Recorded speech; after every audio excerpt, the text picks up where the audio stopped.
السلام علیکم ورحمۃ اللہ وبرکاتہ۔ دوستو، آج کی ہماری عربی گرامر کی کلاس میں ہم ایک بہت اہم سبق پڑھیں گے جس کو فاعل کہتے ہیں۔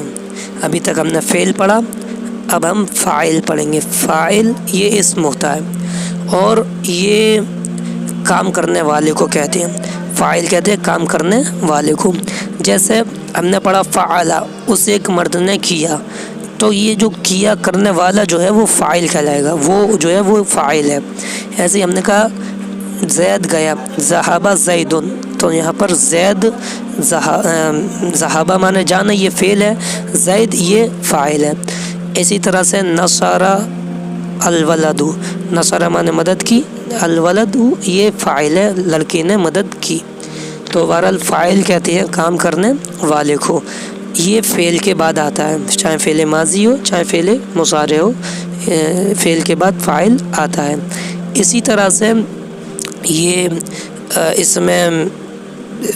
اس کے آخر میں پیش آتا ہے، فاعل کے آخر میں پیش آتا ہے، اور فاعل اسم ہوتا ہے۔ فاعل جو ہے اسم ہوتا ہے، فاعل کے آخر میں پیش آتا ہے۔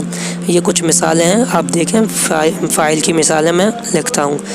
کتب الرجل، الرجل مانے یہ فاعل ہے، آدمی نے لکھا۔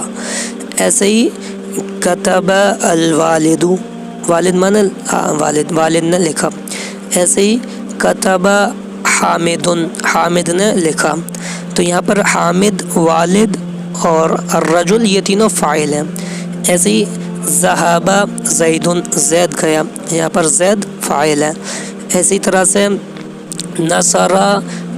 نصر محمود، محمود یہاں پر فاعل ہے۔ اس کے ان تمام فاعل کے آخر میں دیکھیں پیش نظر آئے گا۔ تو ہم نے پڑھا کہ فاعل کہتے ہیں کام کرنے والے کو، کام کرنے والے کو فاعل کہتے ہیں، اور فاعل اسم ہوتا ہے اور یہ فعل کے بعد آتا ہے اور اس کے آخر میں پیش آتا ہے۔ اس کے آخر میں یہ مرفوع ہوتا ہے، اس کے آخر میں پیش آتا ہے۔ فعل مضارع سے بھی ایسے آئیں گے، یذہب زید، زید جاتا ہے، یذہب الرجل آدمی جاتا ہے۔ تو یہ ہماری گرامر کی کلاس ہے، اس کو اچھے سے سمجھیں۔ السلام علیکم ورحمۃ